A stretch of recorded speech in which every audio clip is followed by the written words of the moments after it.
Hello and welcome to all our viewers in Nigeria and around the world to News Cycle on Global Television, coming to you live from the nation's capital, Abuja. I am Mukhtar Kasim. A quick reminder that Global Television is on DSTV channel 365, on StarTimes channel 276. We begin with electoral matters, where the Independent National Electoral Commission (INEC) has assured of its readiness for the 2027 general elections, despite the seemingly delays in the passage of the amended Electoral Act currently before the National Assembly. Accordingly, the Commission said it has finalized work on the election timetable and schedule of activities. INEC Chairman Professor Joash Amopitan disclosed this today in Abuja at a meeting with civil society organizations. He considered that some items in the schedule of activities could be impacted by the time the lawmakers passed the Electoral Act. The Speaker of the House of Representatives, Tajuddin Abbas, says the federal government's decision to concession critical national assets in the transport and maritime sectors was driven by the need to improve efficiency, attract private sector investment, modernize infrastructure, enhance service delivery, and boost government revenue. Abbas made this known while inaugurating an ad hoc committee to investigate and appraise the performance of concessionaries operating federal airport and seaport terminals, as well as related shipping activities from 2006 to 2025. National Assembly correspondent Aniti Patrick reports. The Speaker, represented by a member of the House, Lori Kwamuti, said the review has become necessary nearly 2 decades after the commencement of the concession agreement. Kwamuti stressed that the exercise is aimed at ensuring accountability, transparency, and the protection of national interests, and not to undermine private sector participation. He tasked the committee with examining concession agreements, assessing revenue remittances and other benefits to the federal government, and reviewing compliance with contractual, regulatory, and safety obligations. The scope of this committee's assignment is broad and critical. It includes, but is not limited to, 1. An examination of the terms and conditions of concession agreements entered into from 2006 to 2025. An assessment of revenue flows, remittances, and other beneficial benefits accruing to the federal government and its agencies. Chairman of the committee, Akintayo Kolawole, assured that the panel would strengthen governance, promote accountability, and improve service delivery in the maritime sector, adding that relevant stakeholders in both the public and private sectors would be engaged. The chairman of the Revenue, Mobilization, Allocation, and Fiscal Commission, Dr. Mohammed Shehu, described the assignments as timely and pledged the Commission's full support to ensure improved revenue accruals to the federal government and the Federation account. I call on all members of the committee and all stakeholders we shall engage to approach this mandate with the highest sense of duty, professionalism, and commitment to national interest.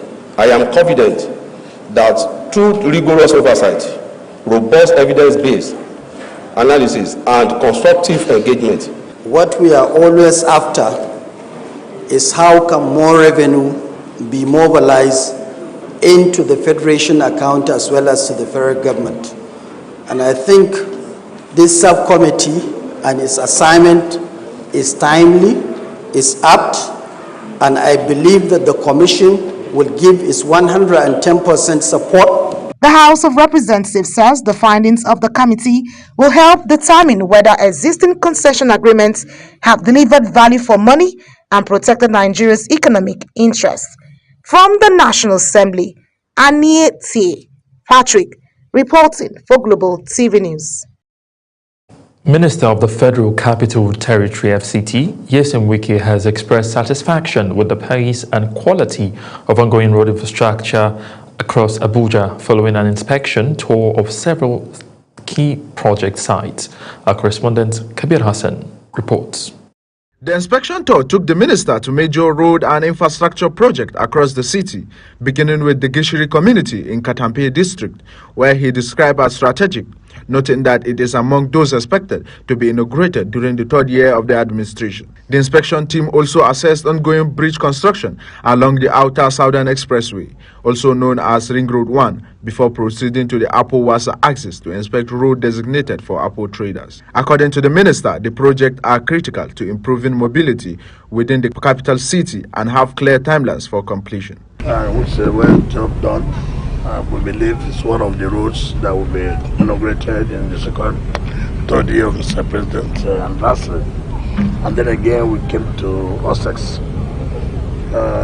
You can see the bridges are going on. Well, good job, and then we're now here. The FCT minister commended contractors handling the project, expressing satisfaction with the quality of work and the pace of delivery. He noted that the Chinese Geoengineering Construction Company is among the firms executing major road projects under the Federal Capital Territory Administration, adding that the administration remains pleased with its performance. Speaking on the Abuja's development as the city marks its 50th anniversary, Wike said the country's capital has witnessed significant transformation in recent years, attributing to the changes to sustain investment in infrastructure. He stressed that all ongoing projects are being executed strictly in line with the Abuja Master Plan to ensure orderly development. Quite impressed with the quality of job that has been carried out by the CGC. So we're happy with what we're doing. By tomorrow again we'll go to Dunwadaki and where you have the Board of Benches to see also what CCCC is doing.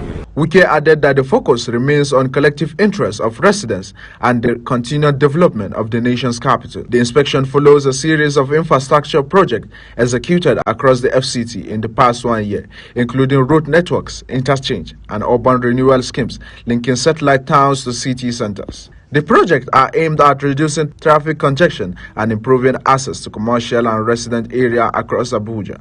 Kabir Hassan, reporting for Global TV News.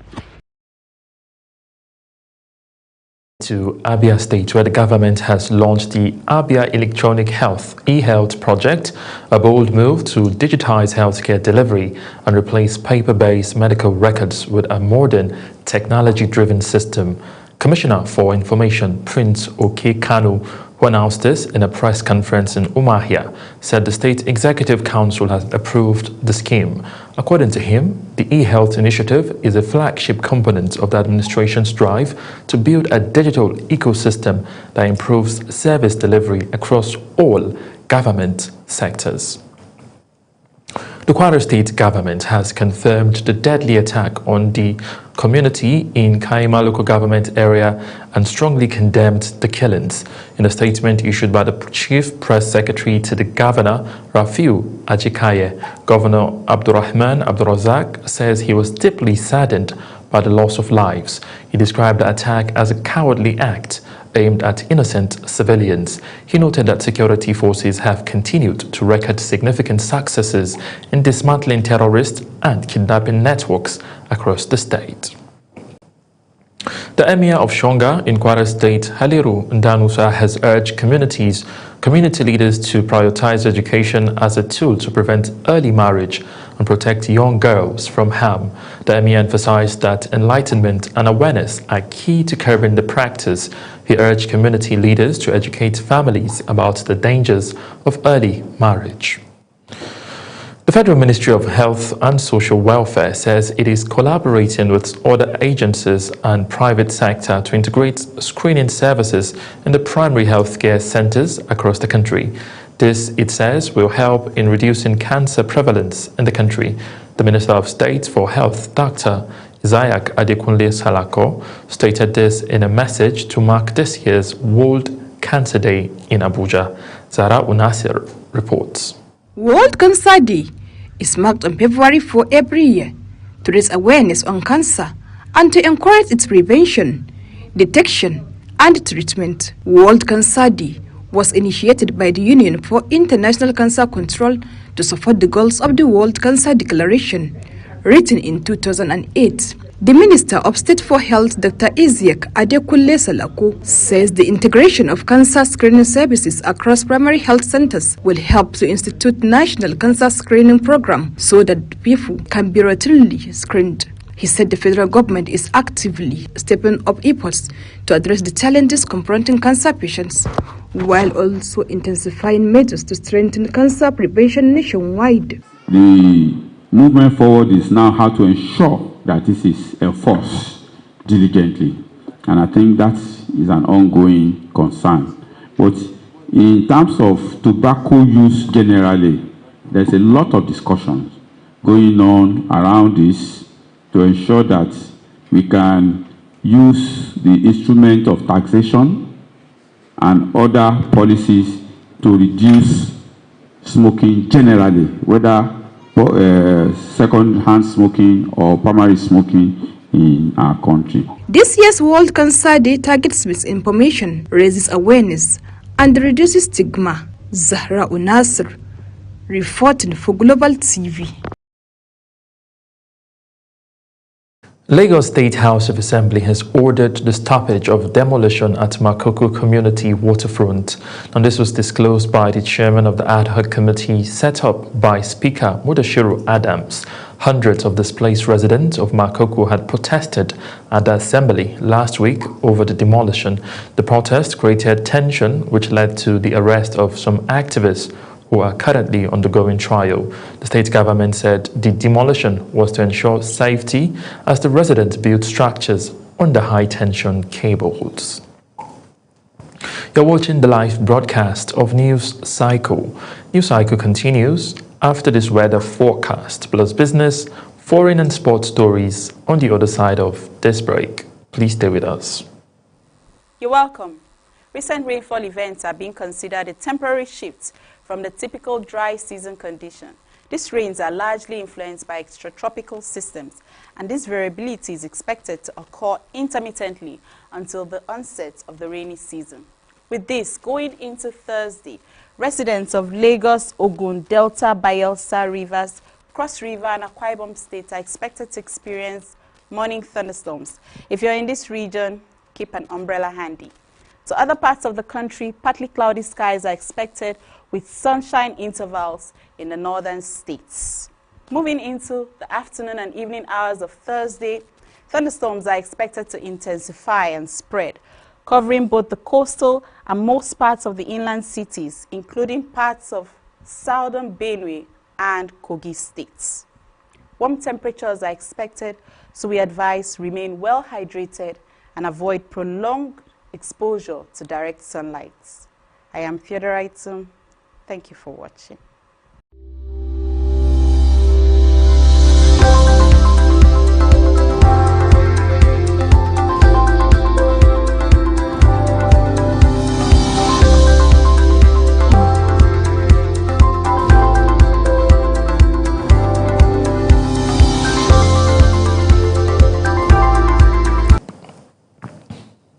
In business, President Bola Tinubu says reforms of the oil sector have ended an era of underinvestment in Nigeria's oil and gas sector, driving over $8 billion in direct investment and up to $10 billion in capital inflows. The president, who was represented by Vice President Kashim Shettima at the opening session of the 9th Nigeria International Energy Summit 2026 in Abuja, said the divestment of international oil companies have propelled indigenous production beyond 50% in the last year. President Tinubu announced that his administration inherited a sector rich in potential, yet constrained by inefficiencies, uncertainty, and prolonged underinvestment. The Senate has begun moves to amend the 1999 Constitution to increase the federal government's share of revenue from the Federation accounts, arguing that the existing formula no longer reflects the scale of responsibilities borne by the center. The proposed amendment comes amid renewed debate over fiscal federalism following criticism by labor unions, civil society groups, and opposition figures that rising allocation to state have not translated into improved welfare for citizens. Under the current revenue sharing formula, the federal government receives 52% of federation revenue. The 36 states get 26.72%, while the 774 local government councils share 20%. Still talking business, the chairman, Ibom Liquefied Natural Gas and Logistics Base Limited, Jimmy Ntwen, has expressed determination of the company to create more than 1,500 jobs for Akwa Ibom indigents, provide reliable power to host communities, and drive the state industrialization.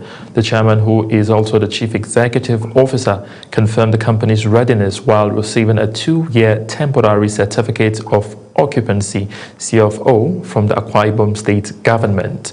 He expressed appreciation to the state governor Umoeno for the timely signing and issuance of the certificate, as well as President Bola Tinubu for his renewed hope agenda. The certificate, presented by Commissioner for Lands and Town Planning, Dr. Obong Iyang, follows the company's completion of all statutory requirements and paves the way for immediate project mobilization with a long-term certificate of occupancy of over 50 years expected once construction starts. Officials highlighted its potential to reshape the state's economy and called for strong corporate social responsibility, positioning Ibom LNG as both an economic engine and a community development catalyst for Akwa Ibom State. And now to news making rounds on the foreign scene. The Minister of Foreign Affairs, Yusuf Tuga, has received the Ambassador of the State of Palestine to Nigeria, His Excellency Muhammad Halmouri, at the Ministry of Foreign Affairs in Abuja. The meeting, according to a statement from the ministry, is part of ongoing diplomatic engagement aimed at strengthening bilateral relations and reviewing consular, humanitarian and regional matters of mutual concern. Separately, the minister also hosted the Minister of Hajj and Umrah Matters of the Kingdom of Saudi Arabia, Dr. Tawfiq bin Fawzan Rabia, along with members of his delegation. The United States has deployed a small contingent of troops to Nigeria, marking its first officially acknowledged military presence in the country since the airstrikes targeted terrorist position in Northwest on Christmas Day. United States President Donald Trump had earlier signaled that further American military action could be taken in the country if necessary.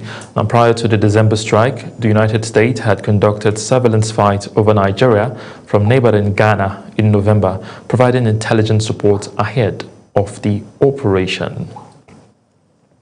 And now to the exciting world of sport. Confederation of African Football (CAF) officials are in Nigeria to inspect facilities proposed to host the final phase of the 2026 African School Football Championship as the country pushes for hosting rights. The inspection team is expected to arrive ahead of a 2-day assessment of competition venues and support infrastructure in Ikeneremo and Shagamu in Ogun State.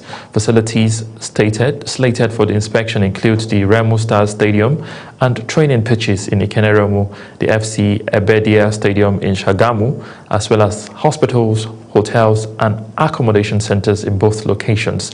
Nigeria's performance during the inspection will determine whether it meets CAF's technical, safety and logistics standards to host the Under-15 Continental Championship for boys and girls later this year. Falconets head coach Moses Aduku has named a 26-player squad as Nigeria steps up preparation for their FIFA Under-20 Women's World Cup third-round qualifiers against Senegal. The squad, dominated by players from the Nigerian Women Football League, features standout names like Bayelsa Queens forward Janet Akekeromwe and Nasarawa Amazons midfielder Joy Ibokwe, alongside several players promoted from the national Under-17 side, including Shakirat Abidemi Moshood. That's it on News Cycle. A quick reminder that Global Television is on DSTV channel 365 and on StarTimes channel 276. Kindly follow us across all our social media platforms, now showing on your screen, using at Global TV NG. I am Mukhtar Kasim. Saying a very big thank you for watching.